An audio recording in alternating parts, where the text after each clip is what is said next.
Donc je m'appelle Corentin Bonaert, j'ai 23 ans, je suis actuellement en études dans l'informatique et les réseaux, plus précisément en alternance dans un grand groupe de télécommunications, excusez-moi. Et aujourd'hui, je vais vous parler un petit peu d'un sujet qui, d'après moi, est indispensable pour la pérennité de notre association, auquel je me penche depuis un petit moment.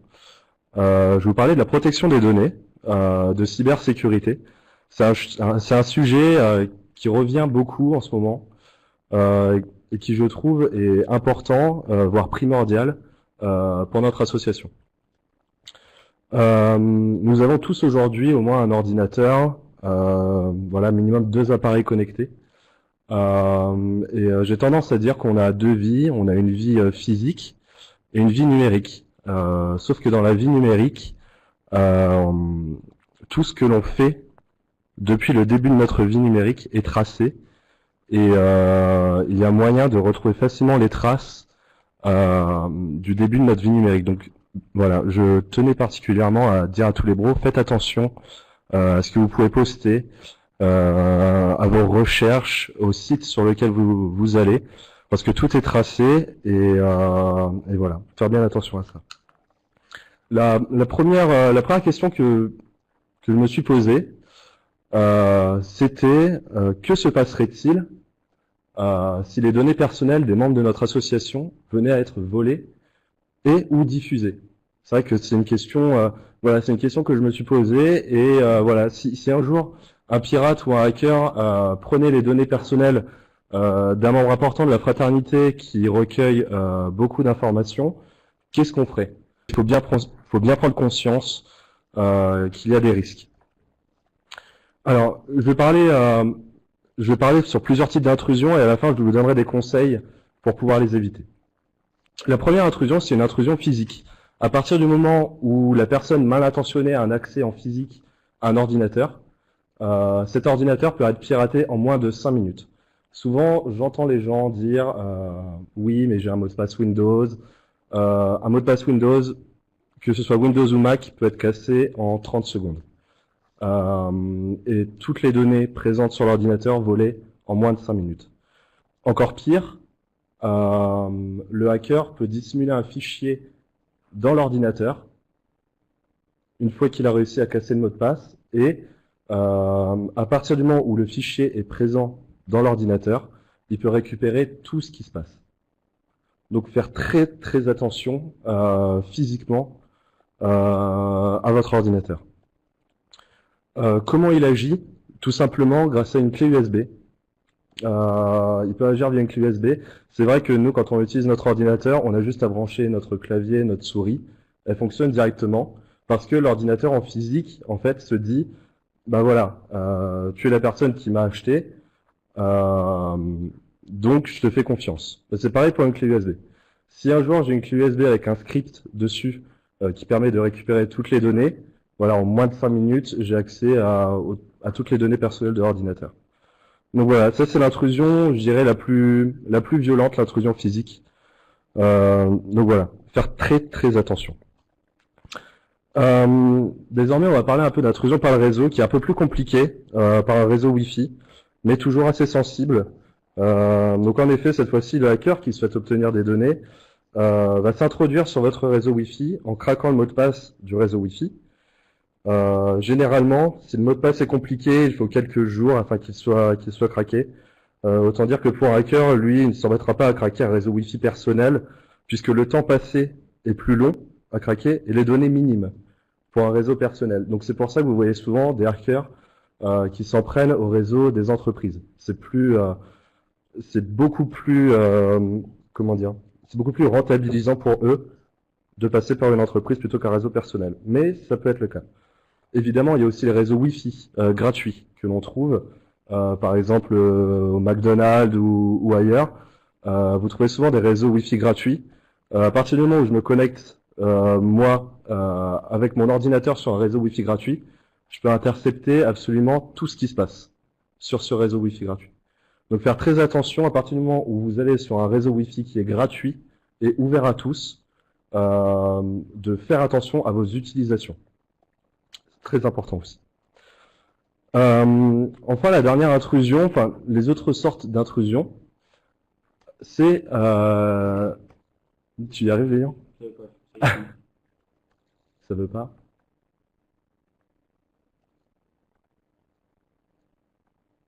Attends, un petit problème de PowerPoint.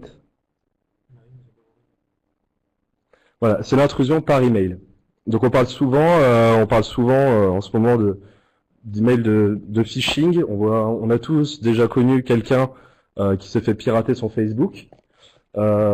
Ceci grâce à des emails de phishing, c'est des bots qui tournent sans cesse, qui envoient des mails à des personnes choisies aléatoirement ou pas.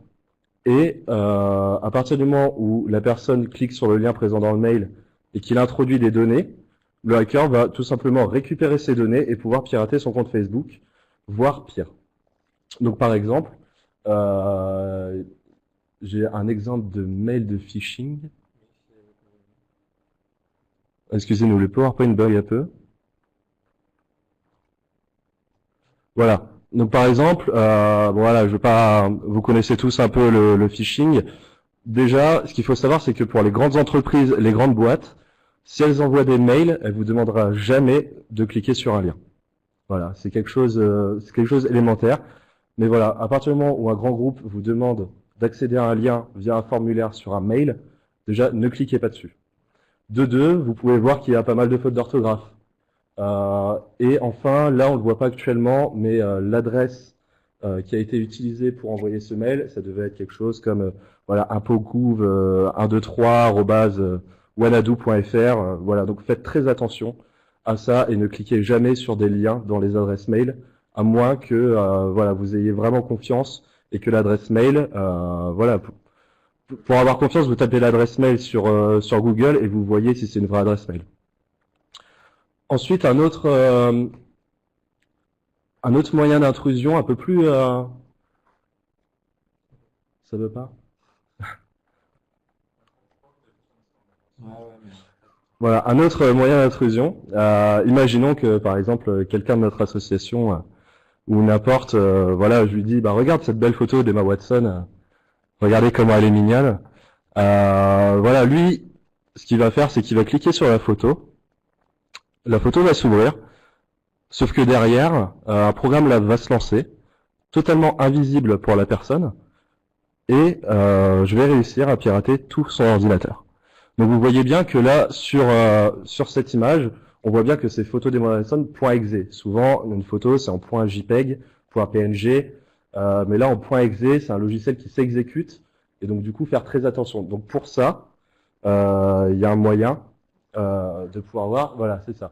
Sur Windows, vous allez dans Affichage, extension des noms de fichiers, vous le cochez, et voilà, c'est quelque chose qui prend 2 secondes, et qui permettra de voir si vraiment la provenance d'un fichier, si vous avez des doutes, voir si vraiment vous pouvez faire confiance en ce fichier et le lancer. Donc juste quelques petits conseils, je vais revenir dessus très rapidement. Activer l'affichage des extensions, donc là je viens d'en parler. Avoir un bon antivirus sur votre ordinateur, voilà, c'est quelque chose de base, mais que tout le monde devrait avoir. Mettre à jour régulièrement votre système, vos logiciels et vos navigateurs, puisque les hackers, pour ceux qui ne le savent pas, utilisent des failles dans les anciennes mises à jour pour pouvoir s'introduire sur votre PC.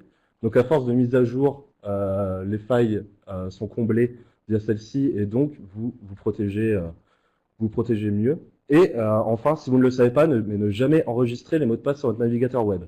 Puisque tout simplement, à partir du moment, vous pouvez le faire, hein, mais à partir du moment où vous enregistrez automatiquement les mots de passe sur votre ordinateur, par exemple, vous allez sur Firefox, vous ouvrez Facebook et là vous êtes authentifié automatiquement. En fait, ça va alimenter un fichier présent sur votre ordinateur où les mots de passe sont cryptés, mais qui sont facilement décryptables. Et ça fait une liste en fait. Voilà, il y a un fichier où il y a une liste de toutes vos adresses mail, de tous vos mots de passe qui sont cryptés. Et un hacker peut facilement utiliser ce fichier-là, s'il a accès en physique sur votre ordinateur, et pouvoir retrouver tous vos mots de passe.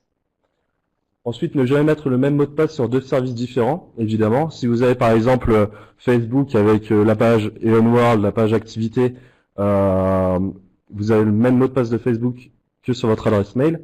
Évidemment, le hacker, il va tester ce même mot de passe sur votre adresse mail et il va pouvoir changer le mot de passe de votre Facebook très facilement si vous avez le même mot de passe. Donc pensez bien à avoir des mots de passe différents sur chaque service. C'est très important.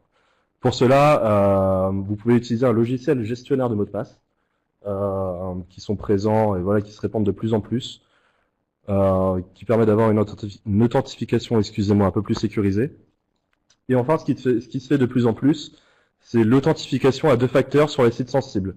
Vous avez vu par exemple via Facebook, maintenant si vous souhaitez vous connecter, voilà, vous mettez votre adresse mail, votre mot de passe, et si vous êtes sur un ordinateur externe, il va vous demander de confirmer le code reçu par SMS. Voilà, c'est l'authentification à 2 facteurs, et voilà, ça sécurise beaucoup mieux quand même. Et enfin, les derniers conseils qui sont un peu plus évolués, je vais dire, c'est de crypter vos données sensibles. Voilà, par exemple des projets professionnels, vous les cryptez, vous mettez un mot de passe sur le dossier, et au moins ça permettra de sécuriser vos fichiers et dossiers sensibles sur un ordinateur si jamais on vous le vole, ou alors si jamais un hacker arrive à s'introduire. Ce sera toujours protégé si vous le cryptez et que le dossier est protégé par un mot de passe. Cette journée des conférences, voilà, c'est comment imaginez-vous, excusez-moi, la fraternité dans 10 ans. Ben, j'espère vraiment que les frères du monde entier maintenant seront un peu plus sensibilisés sur les dangers de la vie numérique. C'est très important. N'allez pas sur n'importe quoi, ne faites confiance à personne sur Internet. Et je pense qu'avec ça, la fraternité pourra vivre plus longtemps. On est dans une évolution assez constante et croissante. Donc voilà, faites vraiment attention. Voilà. Bah écoutez, merci beaucoup de votre attention. J'espère que ça vous a plu. Et voilà. Faites attention à vous sur la vie numérique. Merci beaucoup.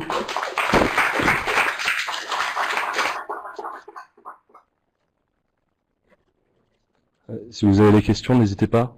Ouais, on en a une à Kappa. Oui. Moi, j'aimerais savoir, tu parles de bons antivirus, mais tu ne donnes pas une liste ou quelques bons antivirus qui seraient intéressants. Est-ce que tu en as en tête? Et comment on peut faire pour lutter contre les intrusions des réseaux publics? Parce que ça, tu sais, on peut pas faire grand-chose quand on est néophyte. Merci. Alors, merci pour ta question. Alors, une bonne liste d'antivirus. Alors, je suis pas là pour faire de la pub, mais généralement les antivirus les plus populaires, comme Avast ou Norton, Kaspersky, qui se remet un petit peu, voilà, sont assez fiables. En ce qui concerne les réseaux Wi-Fi publics, pour contrer à ça, bah, tout simplement, à partir du moment où vous utilisez un réseau public, faites attention de pas aller sur des sites sensibles ou non authentifiés par un certificat. Par exemple, vous allez, voilà, normalement quand vous allez dans une barre d'adresse, vous avez toujours un cadenas à côté.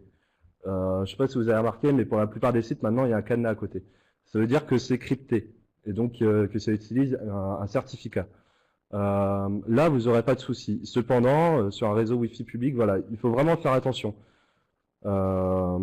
Généralement, l'interception des données, elle se fait de manière instantanée, quoi. Vous n'allez pas, voilà, c'est pas parce que vous allez sur un réseau Wi-Fi public que forcément vos données elles seront interceptées une fois que vous aurez quitté ce réseau Wi-Fi public.